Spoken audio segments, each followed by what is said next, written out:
hacer. Y le pregunté al apóstol si tenían alguien en Italia y me dice, no, no tenemos a nadie. Y fíjese cómo Dios va abriendo una puerta, una brecha. Así que para mí es una bendición llevar la palabra donde Dios nos lleva.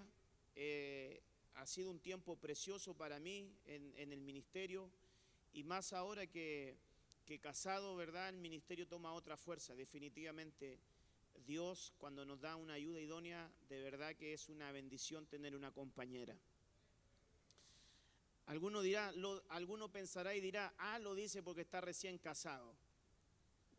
No, porque también lo he oído de hermanos que llevan años casados y corroboran lo mismo. Así que me siento bendecido por estar acá. Estaba, ¿verdad?, en los planes de Dios poder estar aquí. Hoy llegamos desde Pensilvania. Imagínense la travesía que nos estamos dando. Llegamos el lunes, predicamos el martes. El miércoles nos fuimos donde el pastor Patricio. El jueves temprano salimos para Allenton, a Pensilvania. Hoy día temprano salimos para estar acá. Mañana temprano nos vamos para otro lugar. Y el domingo temprano nos vamos para otra parte. Y así andamos de lugar en lugar, pero gozosos y contentos. Diga conmigo, Dios es bueno. Lo puede decir con ánimo, diga conmigo, Dios es bueno. Amén. Quiero hablarle una palabra que confirmé ahora escuchando al apóstol. Fíjese que de repente a uno que es predicador, no sé, aquí debe haber más de algún predicador, uno tiene un tema y de repente llega a un lugar y dice, voy a hablar de esto. Y de repente cuando está en ese lugar, Dios le dice, no quiero que hables de eso. Y le cambia todo el panorama. Entonces yo estaba diciéndole, Señor, ¿qué es lo que le transmito hoy día a tu pueblo? Porque si es por predicar y si es por hablar, hablamos, ¿verdad? Pero qué bueno es que usted se vaya a su casa con una palabra de Dios. Entonces yo confirmé esta palabra con respecto a lo que decía al apóstol de la santidad, la consagración, la búsqueda, la intimidad, ¿verdad? Y creo que ese es el mensaje que Dios está trayendo a su iglesia en el último tiempo. Creo que Dios, si lo pudiéramos decir de una manera, está como con una gran plancha espiritual. ¿Sabe lo que es una plancha? Planchando las vestiduras de la novia, ¿verdad? Para quitarle las arrugas. Y en medio de ese planchado, ¿verdad?, hay cosas que Dios tiene que desarraigar de nuestra vida. Yo hoy quisiera hablarle acerca de los nacimientos.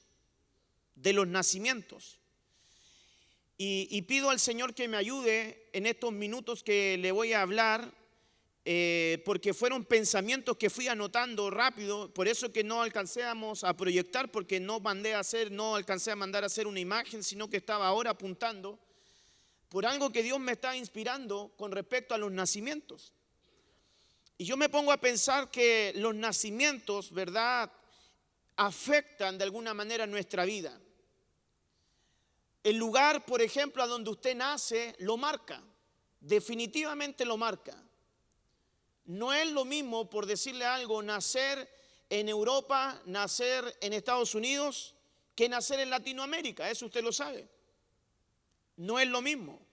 No es lo mismo, por ejemplo, nacer en un hospital público a nacer en una clínica privada. No es lo mismo.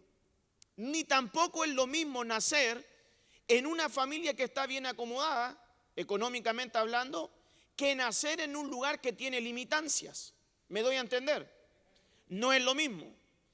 No es lo mismo nacer en un hogar que está bien constituido con un papá, con una mamá, que nacer en un hogar de una madre soltera. No es lo mismo.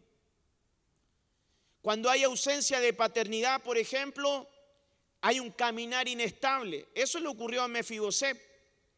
No estaba el papá presente, queda lisiado de los pies, entonces por ausencia de paternidad, en su nacimiento, en su crianza, no tiene un paso firme.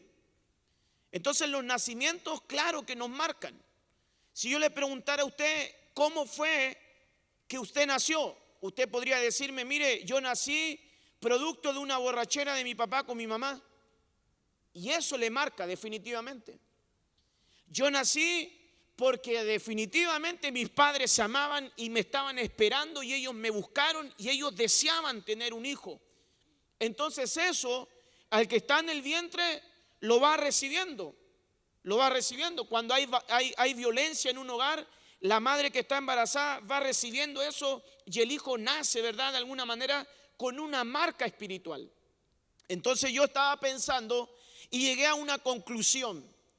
Y aquí ya entro de lleno. No es lo mismo nacer en el desierto que nacer en Egipto y que nacer en Canaán. No es lo mismo. Los que nacen en Egipto nacen bajo una condición, los que nacen en el desierto nacen con una condición y los que nacen en Canaán nacen con otra condición. ¿Me doy a entender? Los que nacen, por ejemplo, en Egipto, según lo que nosotros entendemos de Egipto, ¿en qué condiciones nacerán? Entonces los que nacen en Egipto nacen, por ejemplo, bajo opresión, nacen bajo esclavitud, nacen bajo servidumbre, nacen bajo Faraón. Ya hay madres israelitas que dieron a sus hijos a luz en Egipto. Fue el caso de Moisés. ¿Moisés a dónde nació? En Egipto. Caso diferente, nacer en el desierto. En el desierto, por ejemplo, nació Gersón, hijo de Moisés con Séfora. Y otra cosa muy diferente es nacer en Canaán. El que nace en el desierto, nosotros entendemos por concepto de desierto pruebas, dificultades, tribulaciones, tiempo de espera, tiempo de procesos. Entonces no es lo mismo nacer en Egipto, no es lo mismo nacer en el desierto y no es lo mismo nacer en Canaán. Como estoy en desarrollo de este tema y todavía está en pañales, pero solamente le estoy entregando una primicia, estoy pensando quién pudo haber nacido en Canaán. Porque si alguien nació en Canaán, entonces nace en condiciones totalmente diferentes al que nació en Egipto, al que nació en el desierto. Porque ya en Canaán es una tierra de abundancia. Pero yo quiero detenerme en esta noche en algunos pensamientos con respecto a no los que nacieron en Egipto, sino a los que nacieron en el desierto. Y cuando yo voy a la Biblia con respecto a los que nacieron en el desierto, me doy cuenta que hay un párrafo muy interesante en la Biblia, en el libro de Génesis, capítulo 17, el verso 10 dice: este es mi pacto que guardaréis entre yo y vosotros y tu descendencia después de ti. Todo varón de entre vosotros será circuncidado. Seréis circuncidados en la carne de vuestro prepucio. Esto será la señal de mi pacto con vosotros. A la edad de 8 días será circuncidado entre vosotros todo varón por vuestras generaciones. Al siervo nacido en casa, o que sea comprado con dinero, a cualquier extranjero que no sea de tu descendencia. Ciertamente ha de ser circuncidado el siervo nacido en tu casa o comprado con tu dinero. Así estará mi pacto en vuestra carne como pacto perpetuo.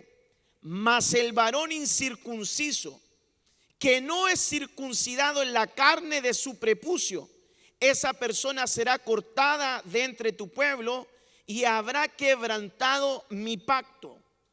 Fíjese que acá nosotros vemos cómo el Señor comienza a hablarle a un hombre llamado Abraham. Dios comienza a darle ciertas señales a este hombre llamado Abraham. Y esa señal tiene que ver con respecto a un pueblo, ¿verdad? Algo importante que era para el pueblo. Una señal que el pueblo tenía que llevar adelante. Esa señal que el pueblo tenía era que no era lo mismo nacer en casa que nacer en Egipto. Acuérdense que estamos hablando de los nacimientos. No es lo mismo nacer en casa que nacer en Egipto. Porque el que nace en Egipto viene con costumbres egipcias. El que nace en Grecia viene con costumbres griegas. El que nace en Babilonia viene con costumbres babilónicas. Y cada de esas ciudades o cada de esas regiones que yo le nombro tienen características espirituales. Aterricemos la idea. Ustedes son familia. No es lo mismo, ¿verdad?, que hayan tenido un hijo en el mundo a que ahora un hijo de ustedes nazca en casa, en una casa espiritual. ¿Me doy a entender? Porque si uno nace en Egipto y llega a esta casa espiritual, tiene que comenzar a cortar áreas de su vida. Por eso es que el que nace en casa le va a ser más fácil entregar áreas de su vida. Porque Egipto, ¿qué es en definitiva? Egipto representa la carnalidad. Egipto representa la carne. Y es más fácil ministrar la carne cuando se ha nacido en casa que ministrar la carne cuando ya se viene de años teniendo experiencias en Egipto. No es lo mismo circuncidar a una persona de 40 años que circuncidar a un bebé de 8 días. Porque el que es de 40 años ya tiene, nosotros decimos en Chile, mañas. Yo creo que para todo pastor, o aquí que está el apóstol presente escuchándonos, es más fácil para uno como pastor enseñarle a alguien que está creciendo con uno en su iglesia que alguien que viene de afuera con un montón de costumbres.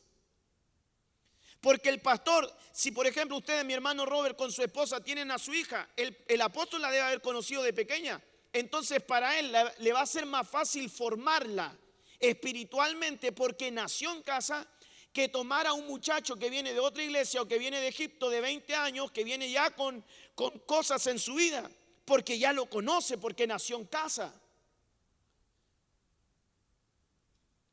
El punto importante es que si el bebé es circuncidado a los 8 días, su carne se cicatriza así rápido. Pero el que ya ha pasado el tiempo y no es circuncidado de manera rápida, ese genera más brinco, genera más problema. Porque no va a querer exponerse para que su autoridad corte con la carne. Porque ¿qué era circuncidar? Es la carne sobrante. Eso es circuncidar.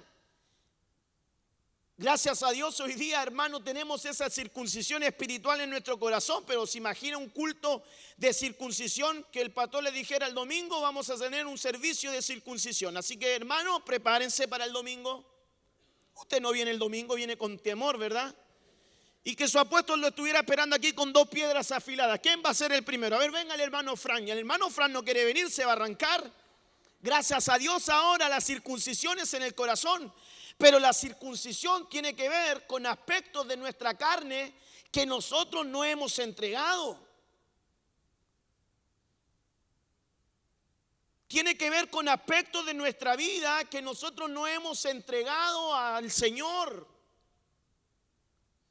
Y quiero decirle algo, hay mucha gente que se congrega que le ha costado entregar áreas de su vida al Señor. Y que dentro de la categoría que llama la Escritura en el Nuevo Testamento dice que hay naturales, espirituales y carnales. Y le voy a decir algo, lamentablemente dentro de nuestras iglesias hay mucha gente carnal. Carnal no me refiero solamente a tipos de pecado sexual. Carnal me refiero a todo lo que lleva la palabra. Murmuración, mentira, chisme, ¿verdad? Aspecto de carnalidad. ¿Cuál sería un aspecto de carnalidad? Por ejemplo, el hermano tiene que subir a ministrar y hoy día le dicen no sube. Y si se molesta, tiene un área de carnalidad en su vida. Me toca hoy día predicar y si el apóstol viene y me dice: mira, hoy tu turno va a ser para predicar, voy a predicar yo. Y si me molesto, entonces tengo un área de carnalidad en mi vida que Dios quiere cortar. Entonces mire que los que nacen, ¿verdad?, en el desierto tienen que comenzar a cortar áreas de su vida, áreas de carnalidad. Dice la Biblia que Dios comienza a tratar con Abraham, que esto se iba a establecer como una señal. Y le quiero decir algo importante. Hay bendiciones que nosotros hemos dejado de alcanzar por nuestra carnalidad. Porque si usted repara bien en esos versículos que yo le leí de Génesis, el hijo a Abraham no le llegó hasta que pudo cortar con la carne. Luego que él corta con la carne, vino la bendición de tener hijos. Entonces yo reparo en lo siguiente: hay bendiciones que usted ha dejado de alcanzar, no porque Dios no se las quiera dar. Dios te las quiere dar, pero no te las puede dar hasta que nosotros terminemos con nuestras áreas de carnalidad. ¿Está acá? ¿Dios le podía dar un hijo o no? Claro que sí. Ese hijo nunca llegó hasta que él se circuncidó. Las promesas de Dios a nuestra vida van a llegar, iglesia, cuando nosotros tengamos la capacidad de renunciar a las áreas de carnalidad en nuestra vida. Yo hoy tengo un mensaje de Dios para tu vida. No vengo a prometerle, ¿verdad?, casas ni autos, porque ese no es nuestro lenguaje. Hoy el mensaje de Dios para tu vida es: deja las áreas de carnalidad. La iglesia tiene que volver al arrepentimiento. La iglesia tiene que volver al temor. La iglesia tiene que volver a amar la santidad, amar la consagración, amar la intimidad. Cuando uno va a lugares, ¿verdad?, y ve congresos apostólicos y proféticos de cómo ser próspero, la gente corre, ¿verdad?, se llena en esos lugares. Pero ponga usted un letrero que diga: seminario de santidad. Vienen 10, 4 personas, porque la santidad no es un tema popular hoy en muchas iglesias.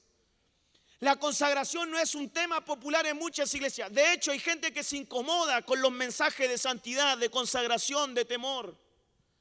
Hay gente que se incomoda, como que dice: no me gustan esos mensajes. Claro, porque Dios te comienza a confrontar. Entonces la promesa no llegó hasta que él no fuera circuncidado. Hay un versículo que dice el libro de Éxodo, capítulo 2, verso 22. Mire qué interesante es lo que dice. Ella dio a luz un hijo, y Moisés le puso por nombre Gersón, porque dijo: peregrino soy en tierra extranjera. Estamos hablando de los que nacen en el desierto. Y uno que nació en el desierto fue Gersón, pero a Gersón tampoco lo habían circuncidado. Me estoy dando a entender con lo que hablo, ¿verdad? A Gersón tampoco lo habían circuncidado. De hecho, Dios se le aparece a Moisés para matarlo. Dios se le aparece a Moisés para matarlo. ¿Y qué es lo que pasó ahí? Usted lo sabe. Se interpone entre Dios y Moisés su esposa Séfora. Y Séfora toma un pedernal para circuncidar a uno nacido en el desierto. Y a causa de eso le perdonan la vida a Moisés.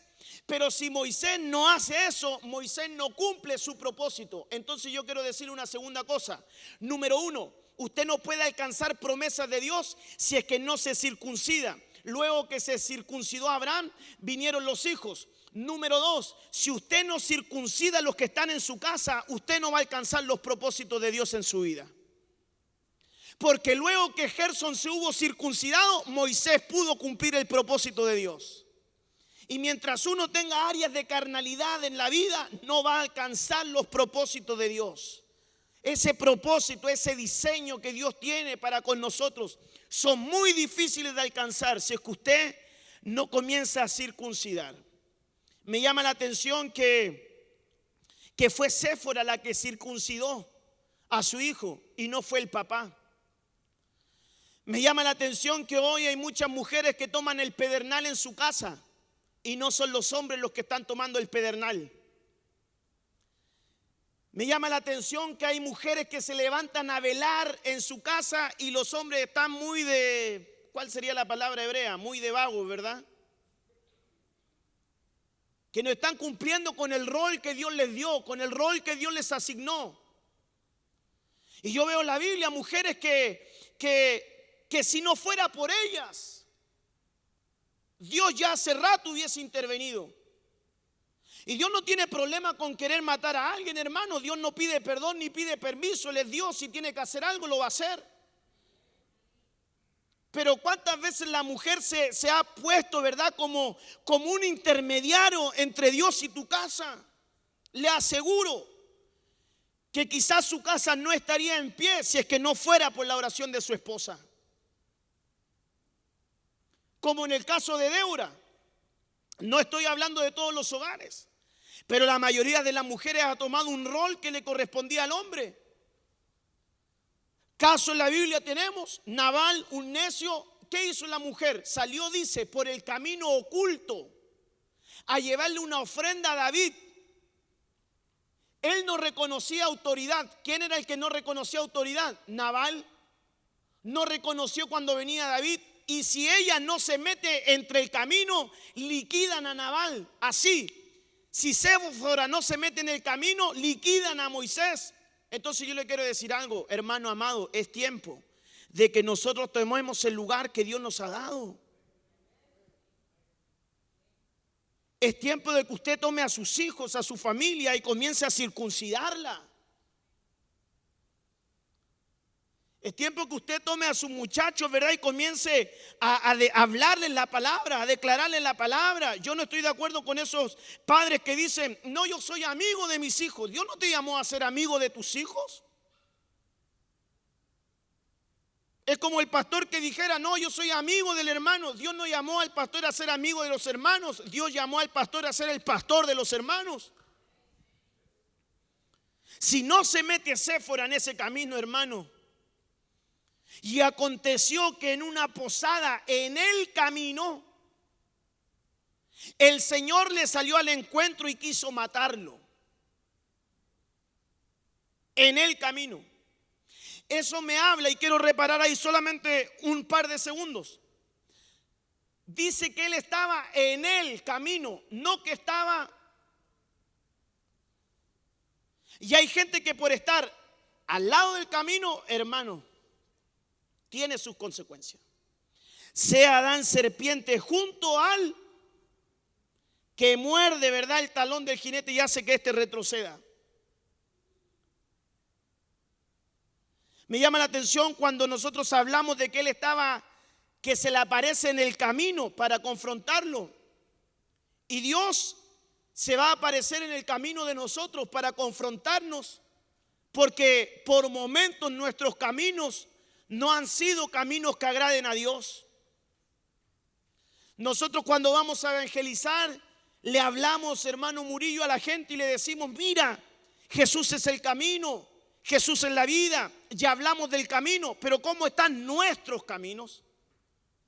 Cuando nosotros vemos la Biblia en Crónicas, dice, si se convirtiera mi pueblo, sobre el cual mi nombre es invocado, y se volvieran de sus malos caminos. Entonces hay gente que no tiene, hermano, la moral espiritual para circuncidar a los suyos porque sus caminos no son los mejores. No tenemos muchas veces los argumentos morales como para decirle a nuestra esposa, mira, eso no está bien. A nuestros hijos, eso no está bien, porque no están los argumentos morales, porque ellos ven nuestros caminos.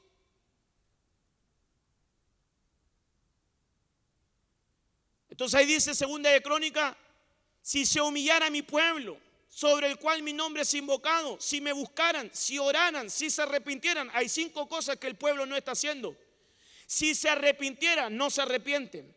Si me buscaran, no me están buscando. Si se convirtieran, no se están convirtiendo. Si oraran, no están orando. Y aparte de eso, tienen malos caminos. ¿No cree usted que ya es mucho? ¿No cree usted que ya es mucho? Entonces yo le voy a decir algo. Hay un pueblo que no se está arrepintiendo. Hay un pueblo que no está orando. Hay un pueblo que no está buscando. Hay un pueblo que no está invocando. Y hay un pueblo que tiene malos caminos. Y hoy hay un mensaje de Dios para tu vida. ¿Cómo estás con las áreas que nadie conoce? Porque mire, le voy a decir algo. No es lo que sabemos, Robert, es lo que vivimos. Yo no saco nada, escúcheme bien, no quiero ofender a nadie. Yo no saco nada con saber del anticristo, de la bestia, de esto y de lo otro, si es que ni siquiera soy capaz de dominar la propia bestia. ¿De qué me sirve saber tanto? No digo que sea malo, ojo, lo digo con temor. ¿De qué me sirve tanto saber de la semana 70 de Daniel, de las líneas escatológicas que me bendicen, pero mi casa tiene las patas para arriba? Si Dios lo que anda buscando es un pueblo que forje un carácter, una vida cristiana.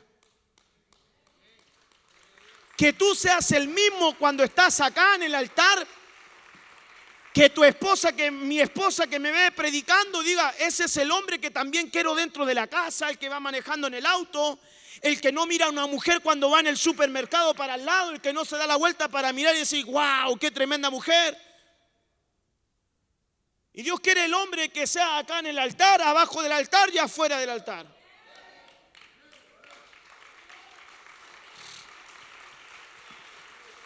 ¿Está de acuerdo conmigo? ¿Qué sacamos? Estábamos ahí con unos hermanos hablando en Arizona hace unos días atrás con mi esposa. El hermano hablaba muy bonito, era tremendo, hermano. Casi entrego mi vida de nuevo al Señor. Le dije, háceme el llamado ahora de nuevo para recibir a Cristo. Hablaba hermoso. Le preguntamos, ¿y cómo está su familia, su hogar, su matrimonio? No, está aquí, acá, acá. Entonces le digo, mira, no sabemos nada con saber tanta Biblia si nuestra familia se está viniendo abajo. Y eso solamente por áreas de carnalidad. Por áreas de carnalidad. Entonces hay gente que va a dejar de alcanzar su propósito, su destino profético, solamente porque no tuvo la capacidad de cortar la carne. De cortar la carne. ¿Tienes ahí, Robert, por favor, si me ayuda el libro de Romanos capítulo 4, el verso 9 en adelante?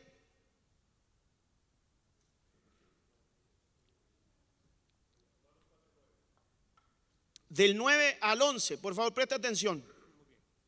Dice, pero esta felicidad es solo de los que están circuncidados o también de los que no lo están. Ya dijimos que Dios aceptó a Abraham porque él confió en Dios.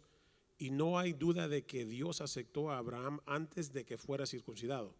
En realidad Abraham fue circuncidado para demostrar que Dios ya había aceptado por confiar en él.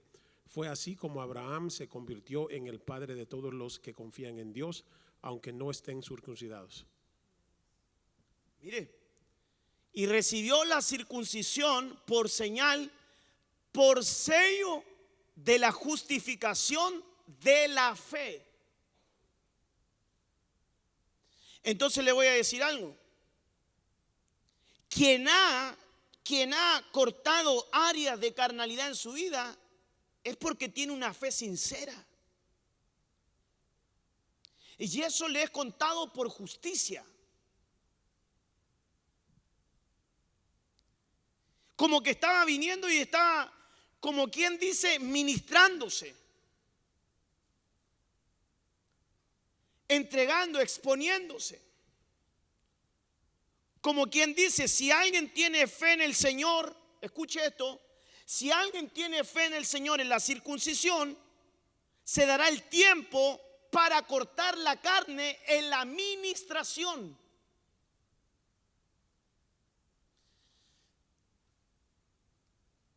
Un día había un gran general que era leproso. ¿Cómo se llamaba él? Naamán general, pero leproso.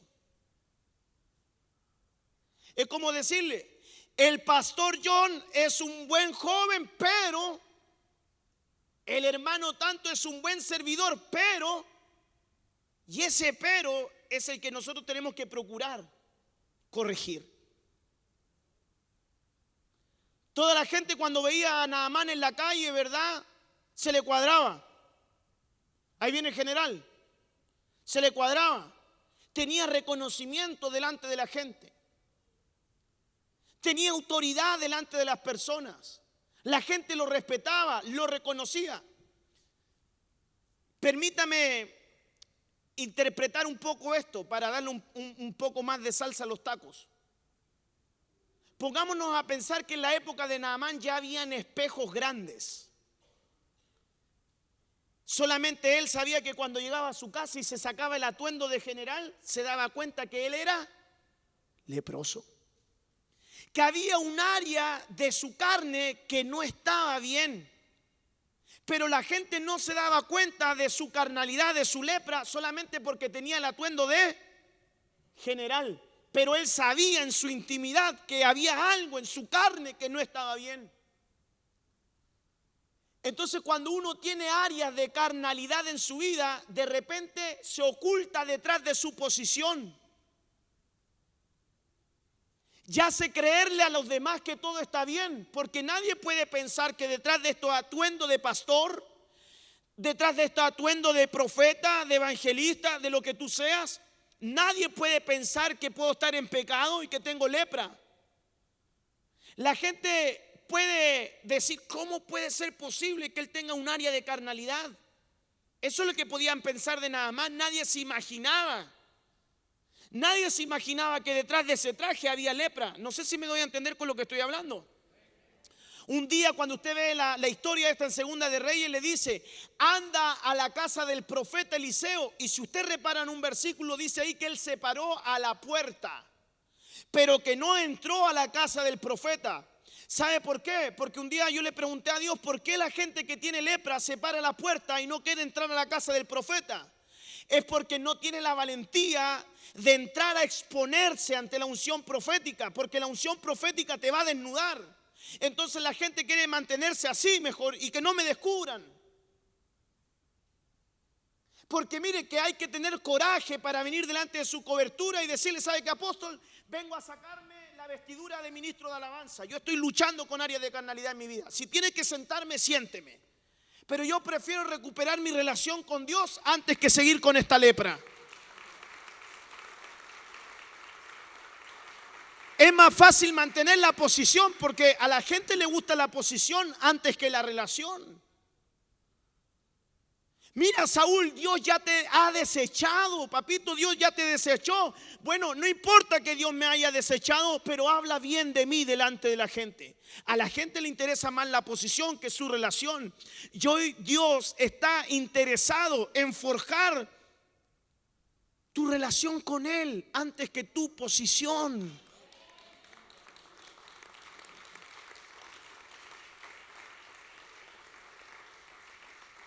Da lo mismo si usted es pastor, profeta, apóstol, maestro, anciano, diácono, que levante muertos, que haga lo que haga.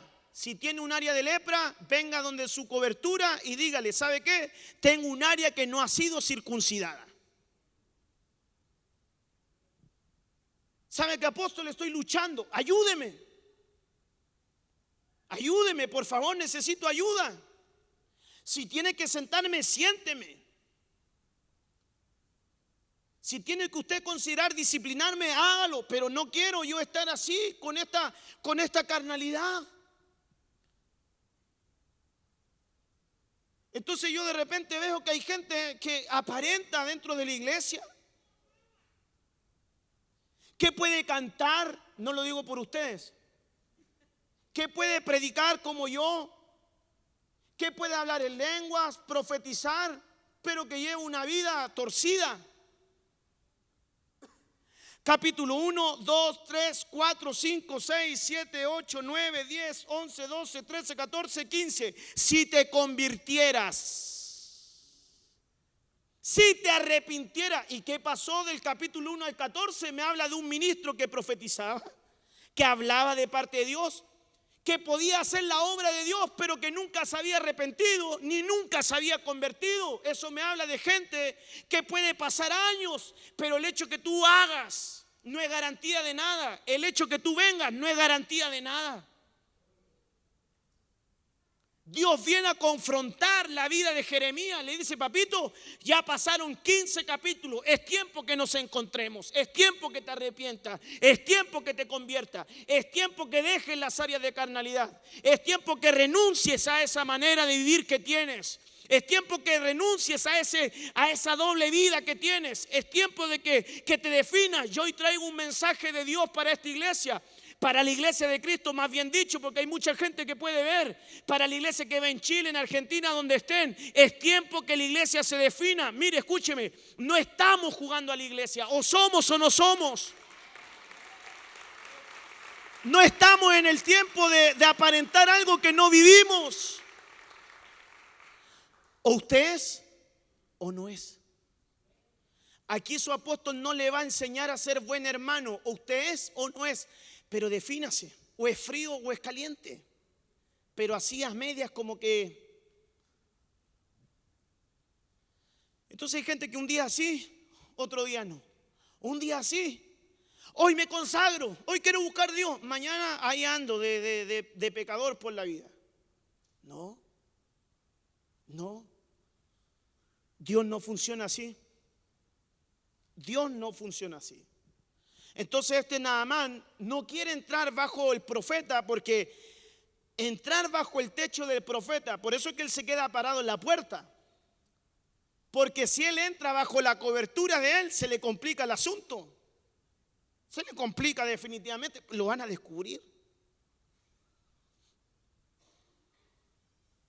Lo van a descubrir. Y un día le pregunté a una hermana, le dije: hermana, ¿puedo hablar con usted? Sí, mi pastor, me dice ella.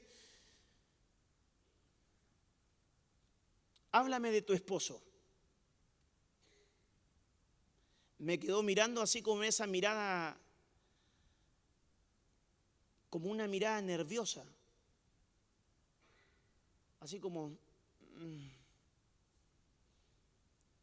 Y me dijo: pastor, ya con eso me dijo todo.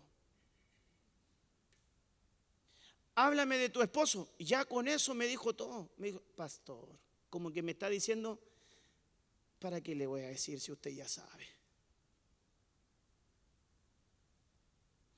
¿Qué tal si un día le preguntáramos a tu esposa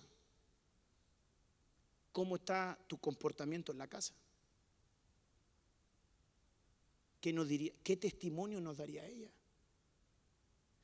Y si le preguntáramos a tu esposa, a tu esposo, ¿cómo estás tú, hermana, en tu casa? O es más, si nos sentáramos a hablar solamente 5 minutos con tus hijos, ¿qué nos dirían?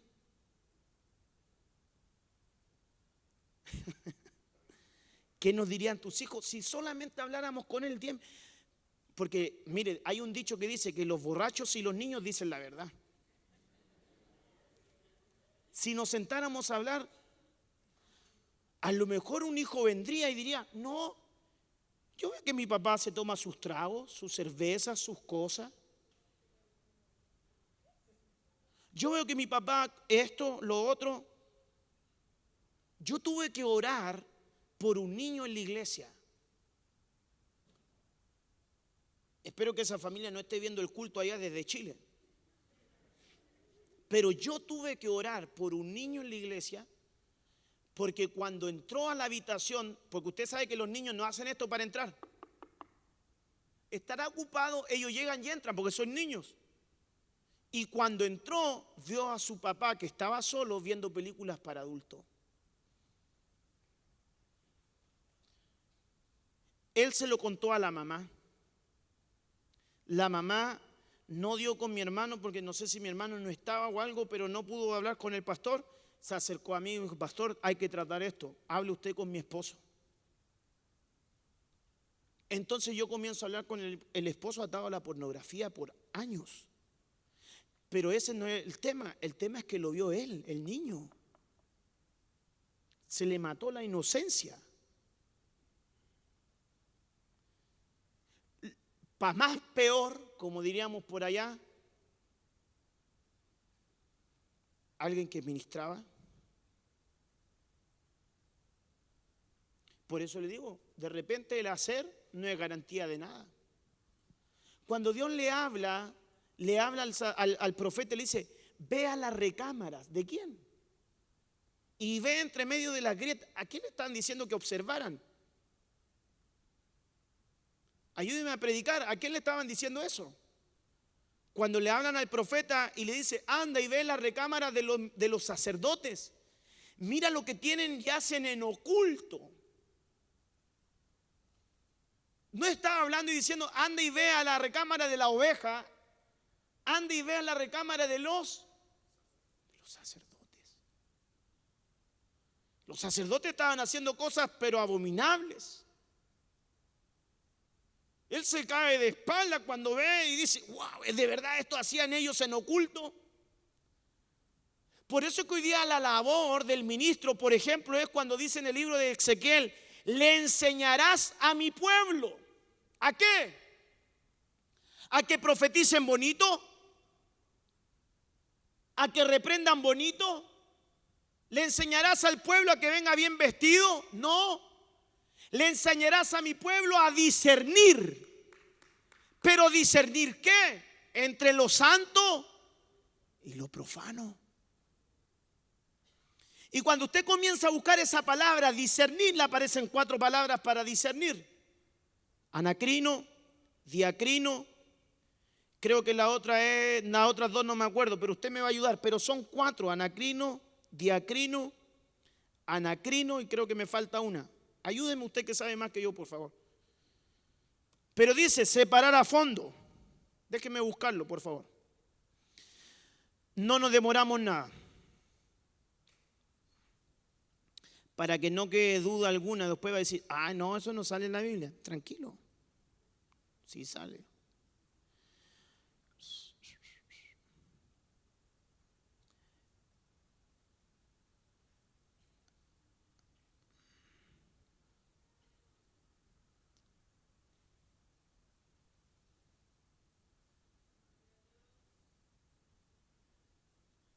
Lo estoy aburriendo, ¿verdad?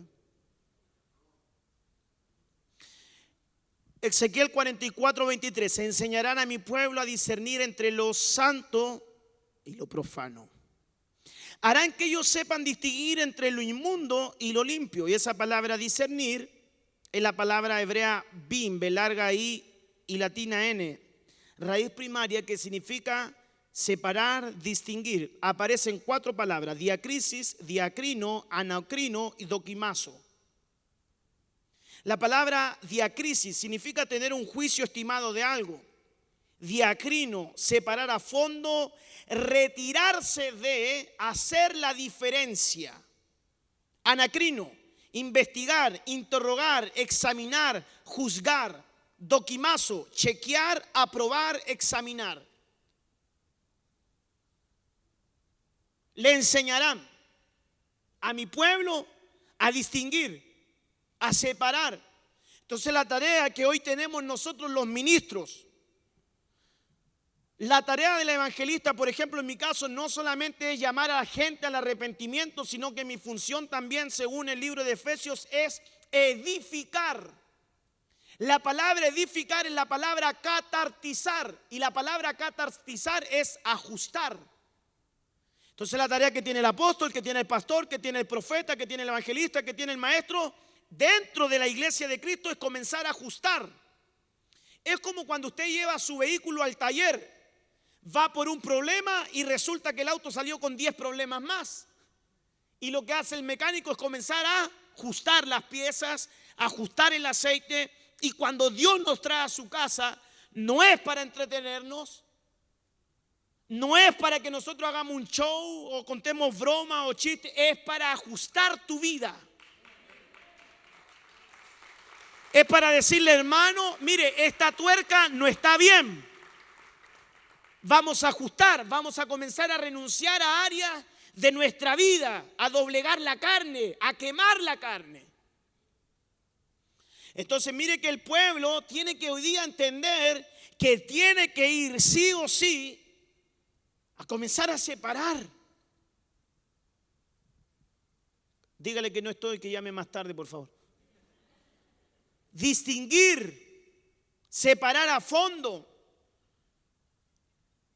tener un juicio estimado de algo, retirarse, hacer la diferencia. ¿Qué diferencia hace? Porque yo cada vez que predico en mi iglesia o a donde voy, trato de aterrizar la idea de la palabra a lo cotidiano, al día a día. Usted está en su trabajo. Usted está en su trabajo, tiene compañeros que no conocen de Dios, tienen un lenguaje soez, un lenguaje vulgar, que le hacen bromas de la cintura hacia abajo. Si usted se queda ahí en los chistes de doble sentido y está escuchando las mismas groserías, aunque usted no diga nada, usted consiente en lo mismo. Usted tiene que hacer la diferencia. Del momento en que usted se ríe con ellos, usted perdió el día con ellos.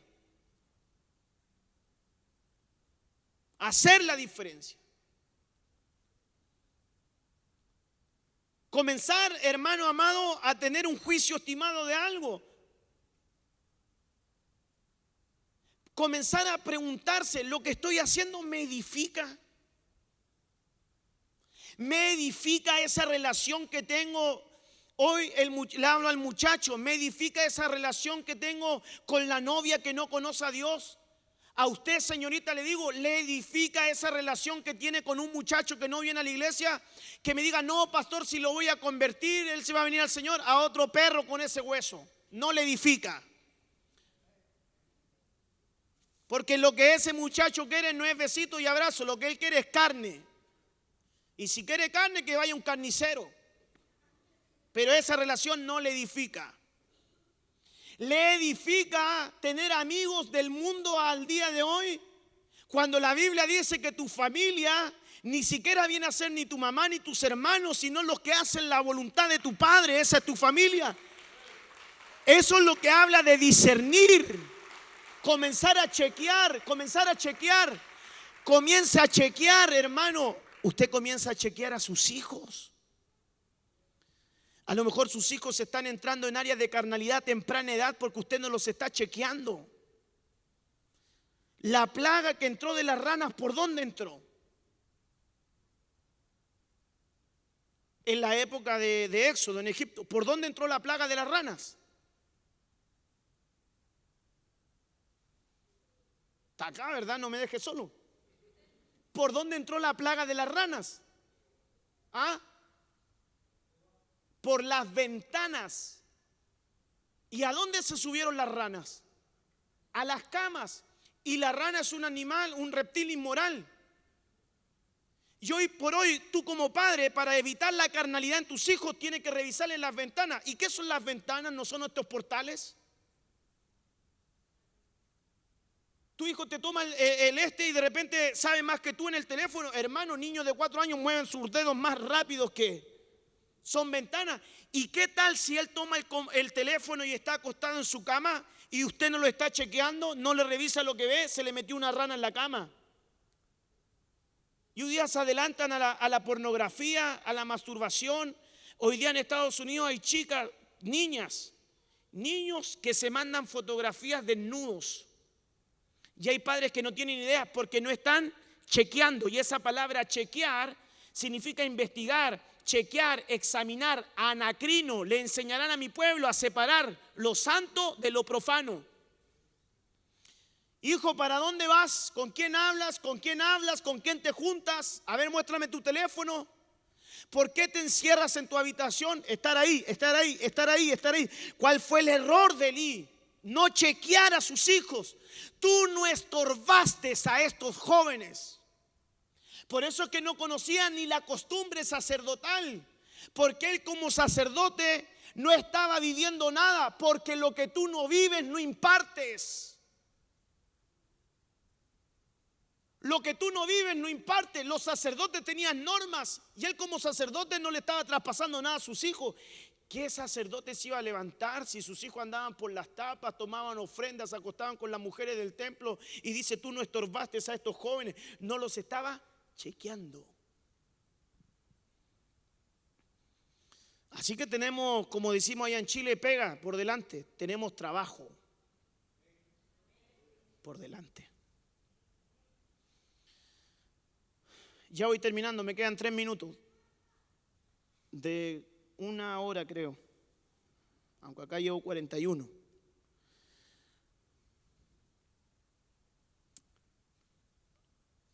Los nacidos, los que están en el desierto, son los que no han vencido sus áreas de carnalidad.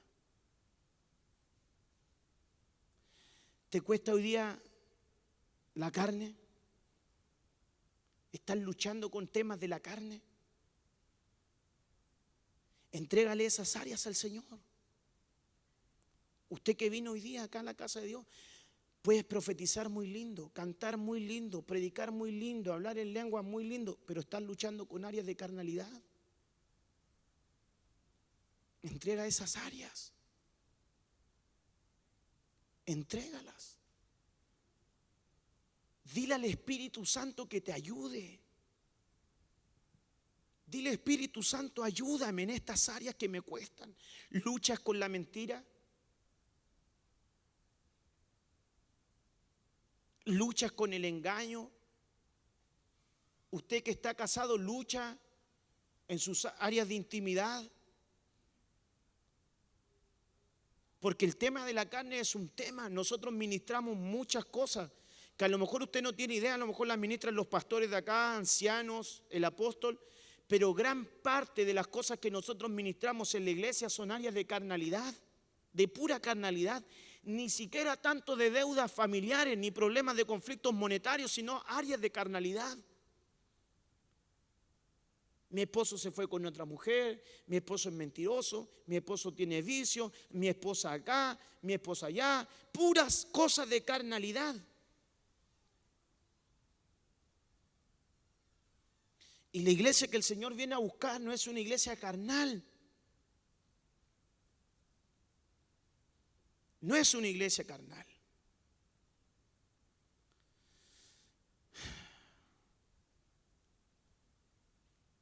Déjeme ir leyéndole algunos últimos versículos.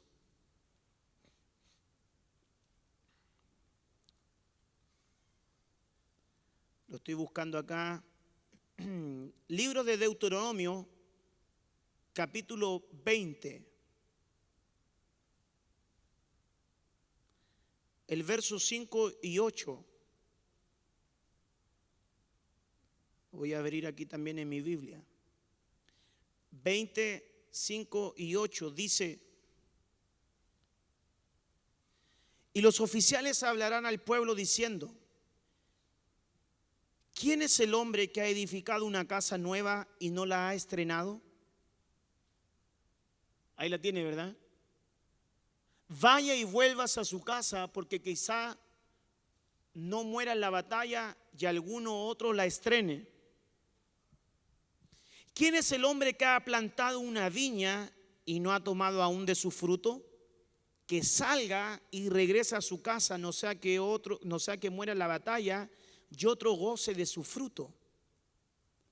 7. ¿Y quién es el hombre que está comprometido con una mujer y no se ha casado? Que salga y regrese a su casa, no sea que muera en la batalla y otro se case con ella.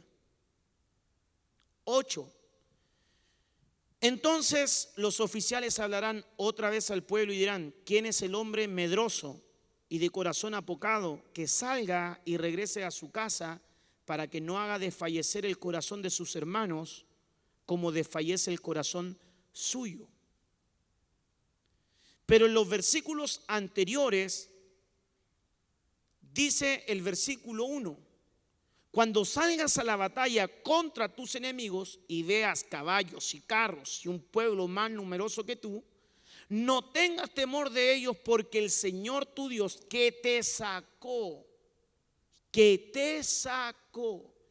de la tierra de Egipto está contigo.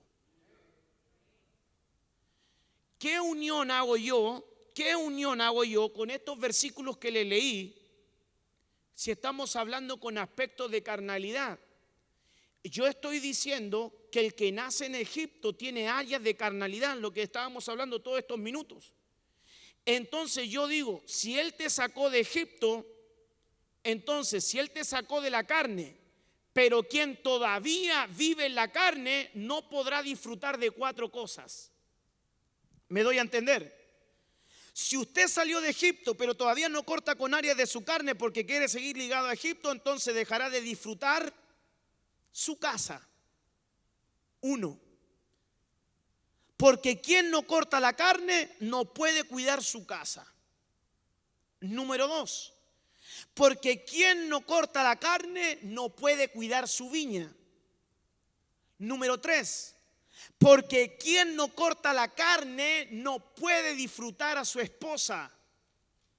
Y número 4. Porque quien no corta la carne siempre vivirá con temor. Entonces ahí nosotros tendríamos que comenzar a hablar ya y comenzar a desglosar un poco más. Porque quien no corta la carne no disfruta su casa. Entonces la pregunta hoy día, para ya ir cerrando el mensaje, por ejemplo, un versículo que es clave para mí. Jesús viene un día y dice, con respecto a la casa, mi casa era casa de oración, pero vosotros la habéis transformado en cueva de ladrones. Y yo me pongo a pensar, ¿cuál fue el eslabón? ¿Se entiende esa palabra, eslabón? ¿Qué fue lo que pasó que una casa que era casa de oración se transformara en una cueva de ladrón? Entonces yo le tomo otro ángulo. ¿Qué fue lo que pasó en tu casa que en un momento te hacía feliz disfrutar tu casa, estar bien en tu casa, y de un momento a otro tu casa se quedó en nada? Hay gente que no disfruta su casa por temas de carnalidad simplemente. Por temas de carnalidad. Hay gente que no disfruta su casa. Cuando tu casa debería ser, hermano, un refugio para ti. Yo he ministrado hermanos en la iglesia que dicen, pastor, lo único que quiero es que amanezca rápido para irme rápido de la casa y llegar muy tarde en la noche para encontrar a toda mi familia, dormirme y no encontrarme con nadie. ¿Eso es vida? Cuando lo único que quiere uno es volver a su casa, hermano. Mire, yo me voy de viaje regularmente. Yo me conozco con mi esposa desde pequeño, de los 13, 14 años. Ella me conoció viajando. Yo viajo de los 15 años, íbamos al mismo colegio, estábamos en la misma iglesia. Mi hermano que usted conoce ha sido el mismo pastor nuestro por toda la vida. Ella me conoció viajando. Pero cuando yo me voy de viaje y no me voy con ella, siempre ando con el hermano Manuel. Usted ya lo conoce, ¿se acuerda que el viejito? Que cuando me preguntan cómo está el hermano, yo lo digo, está como un mueble fino, bien acabado.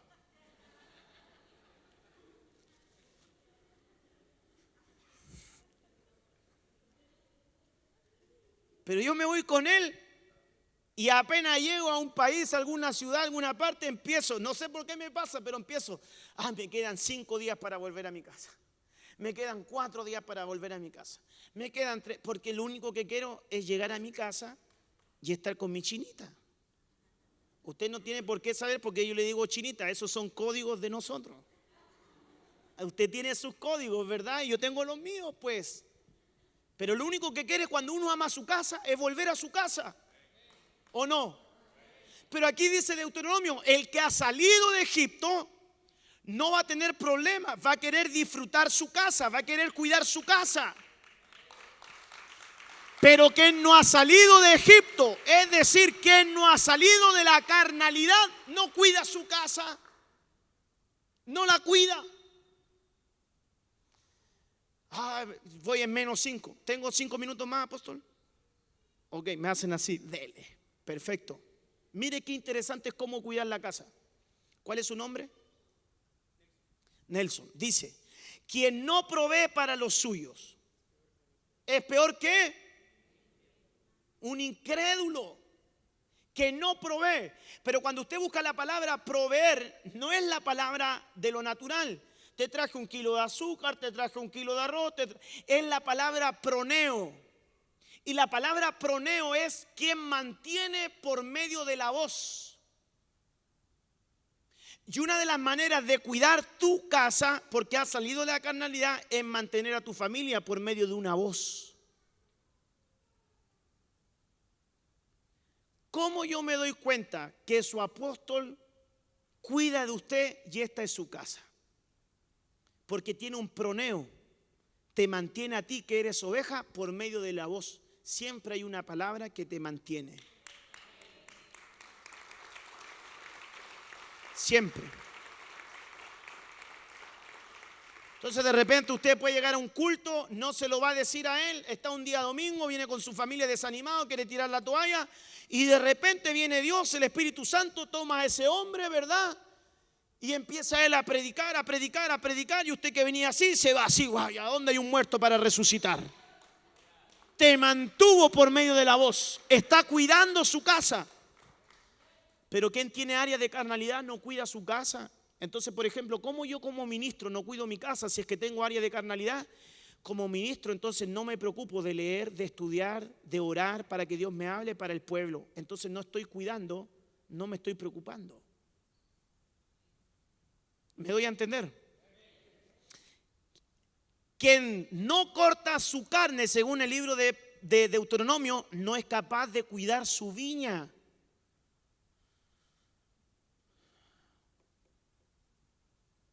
¿Cuál es tu viña?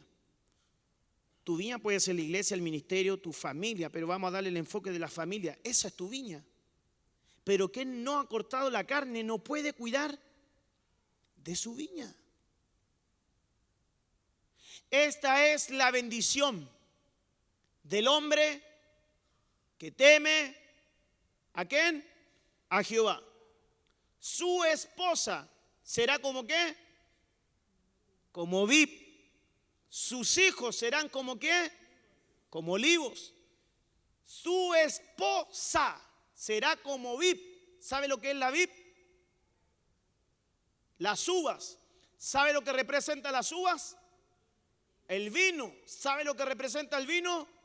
El gozo. Si tiene una esposa amargada es porque usted no está haciendo bien su trabajo. Voy a mirar para allá mejor.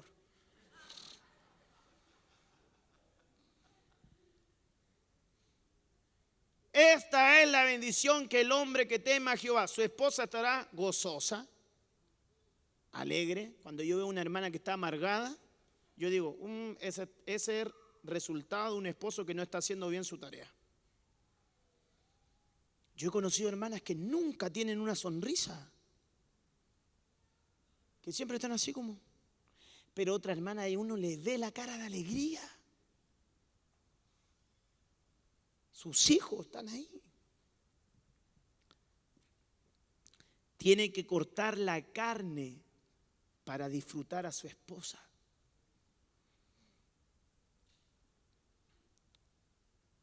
¿Disfruta usted a su esposo y a su esposa? No estoy hablando, se vale, porque veo ya que aquí no hay casi niños, no estoy hablando de aspectos sexuales únicamente.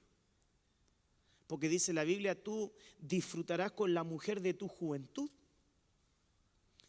Que sus besos, que sus caricias, dice, te satisfagan en todo tiempo. No estoy hablando que tú te alegres solamente en momentos de intimidad. Te estoy hablando que el que ha cortado la carne va a disfrutar a su esposa o a su esposo en todo tiempo. ¿Usted puede disfrutar a su esposo caminando por un parque? No necesariamente comiendo en un gran restaurante en Manhattan, sino de repente chupando solo una paletita de $1, pero caminando los dos. Viéndose su buena película ahí en la casita, su día viernes después de una bonita palabra, compartir, disfrutar, reírse, soñar, proyectarse, pero quien no ha cortado su carne no disfruta a su compañera.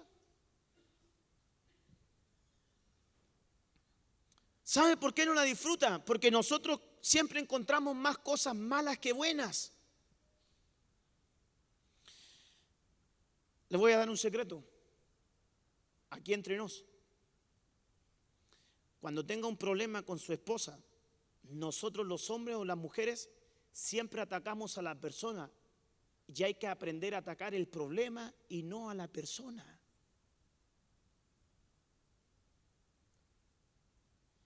Segundo secreto, cuando usted tenga un conflicto ahí con su esposa, con su esposo, haga el ejercicio de las iglesias de Apocalipsis. Primero reconozca y exalte las cosas buenas y luego las cosas malas.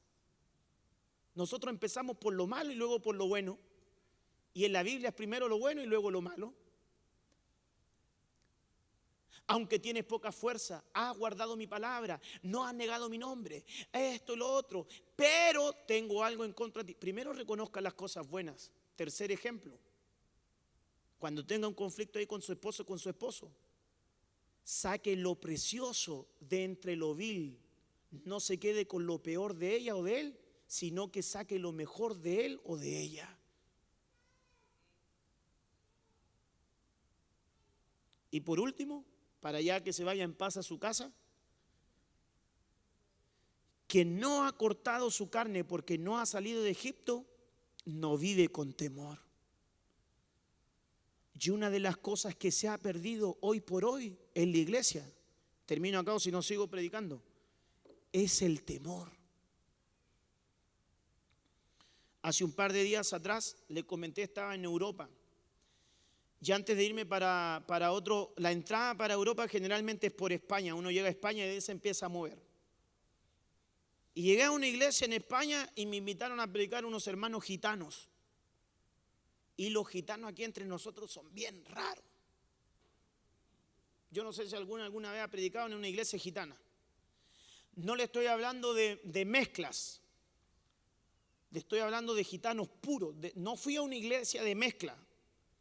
Porque una mezcla es, por ejemplo, que usted sea gitano y que ella no era gitana, y aunque sus papás estaban en desacuerdo, usted igual se casó con ella y ahí hicieron una mezcla. Estoy hablando que fui a una iglesia de gitanos puros, de casi 4 generaciones de gitanos, que tienen sus reglas, sus leyes, que ellos perdieron su dialecto del romané cuando hablaban, porque una reina en el año, no sé, 1500 y tanto, le prohibió a los gitanos hablar su lengua, y quien hablaba le cortaba la lengua y las orejas.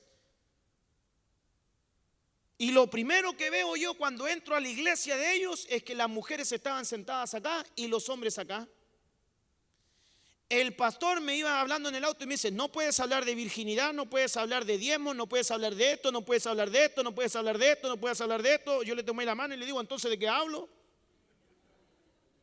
Si no puedo hablar de nada. Es que tiene que tener cuidado para decirlo, porque los gitanos son cosas serias. Cuando yo estaba sentado en una orilla y veía a las hermanas acá y a los hermanos acá, me llamó la atención. Y le pregunto yo al pastor, le digo, dime algo, ¿por qué ellas se sientan aquí y ellos se sientan allá? Entonces él me dijo algo. El gitano tiene mucho respeto por la mujer de su prójimo. No permiten ellos que un hombre se siente cerca de una mujer, ni siquiera para rozarle la pierna en medio del culto. Ni que diga, tómele la mano al que tiene a su lado, porque si un gitano le está tomando la mano a la esposa de otro gitano, eso se mira feo. Tienen un respeto único.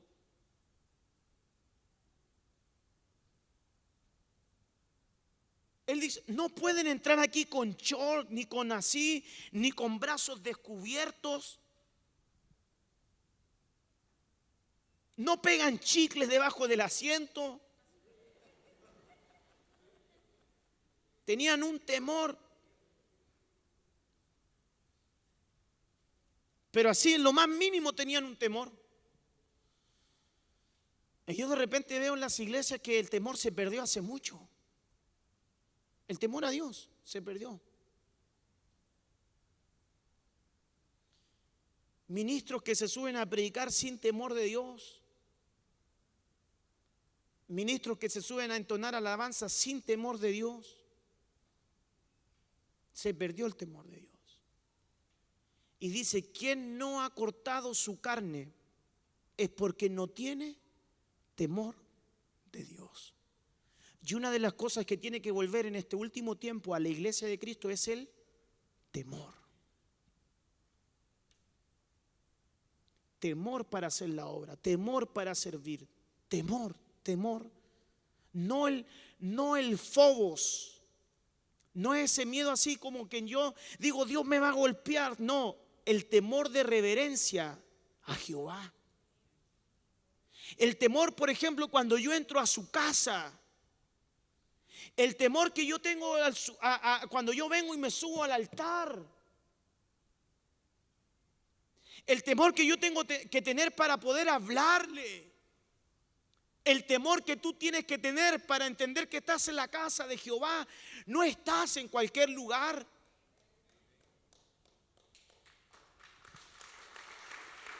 Ese temor hay que recuperar. Vamos a orar a Dios, porque ya me pasé en 17. Estará el hermano del teclado. Hoy hay un llamado de Dios a nuestra vida. El llamado de Dios es, iglesia amada, a renunciar a nuestras áreas de carnalidad.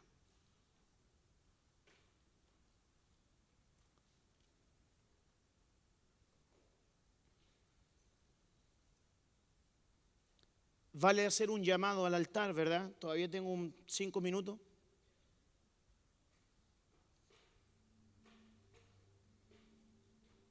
Si hay alguien que está luchando en áreas ocultas en su vida, en áreas de carnalidad, esta es su noche para entregarlas al Señor.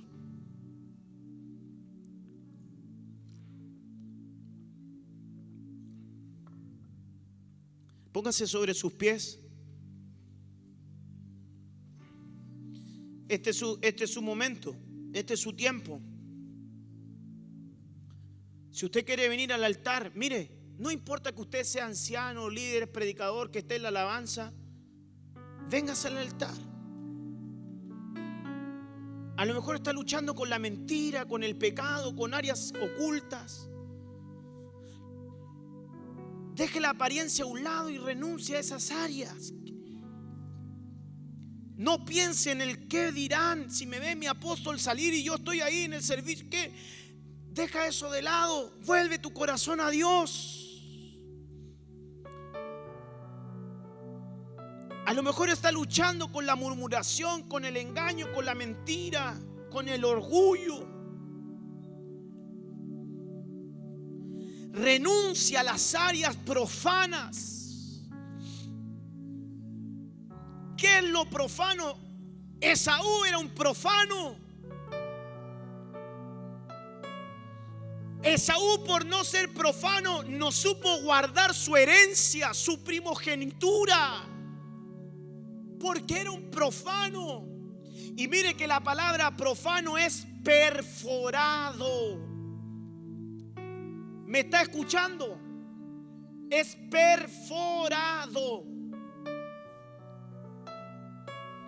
¿Me puede prestar atención? Míreme un segundo, porque quiero transmitirle esto.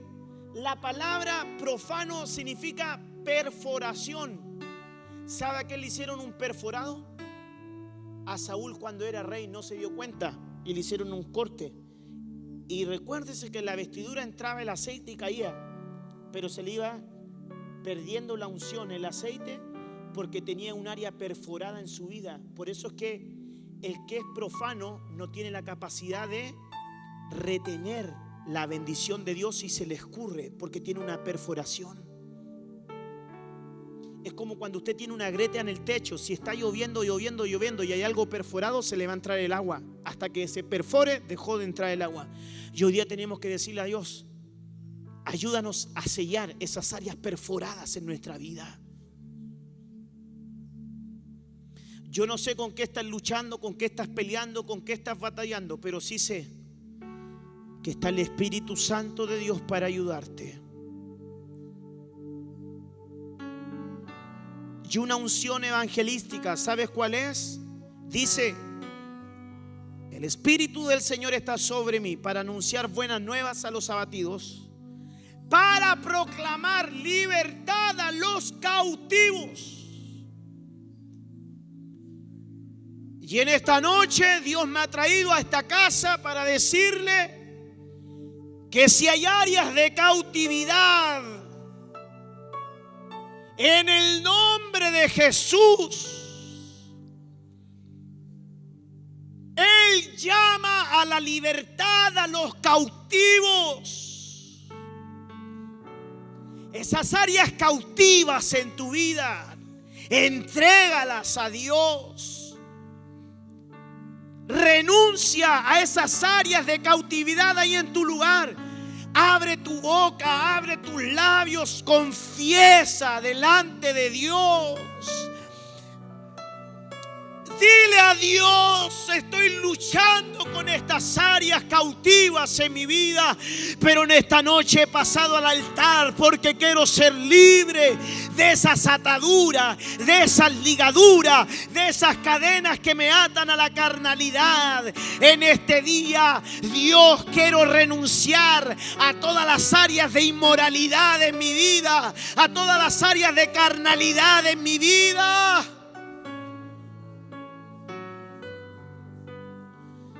Vamos, renuncia a esas áreas, renuncia a esas áreas. Renuncia a esas áreas, confiesa delante de Dios. Sé honesto delante de Dios. Él ama la verdad en lo íntimo. Renuncia a esas áreas de carnalidad, a esas áreas de debilidad.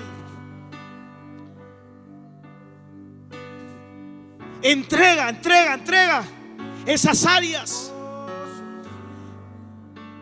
Vamos, abra su boca, iglesia. Si usted está acá, vamos, comience usted a declarar para que venga un tiempo de libertad sobre su vida.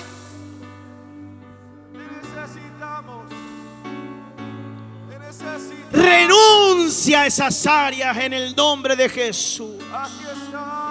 Ya le ha cedido mucho espacio a las tinieblas. Ya le ha cedido mucho espacio al diablo. Que el Señor lo reprenda. En este día ya Él va a dejar de ganar terreno en tu vida, porque en esta noche se tiene que levantar un pueblo decidido que diga: ya no quiero vivir en el pecado, ya no quiero vivir en la carnalidad. En este día me quiero volver a ti, Dios. En este día me quiero volver a ti, Dios. Me vuelvo a ti, Señor.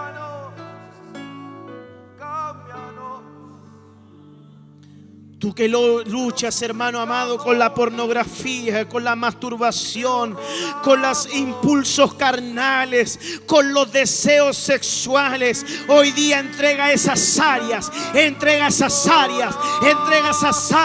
Dile a Dios: ven a circuncidarme, Dios. Circuncida, Dios, las áreas de carne en mi vida, hermana amada. Tú que has llegado a la casa hoy día del Señor, dile: Dios, circuncida esas áreas en mi vida.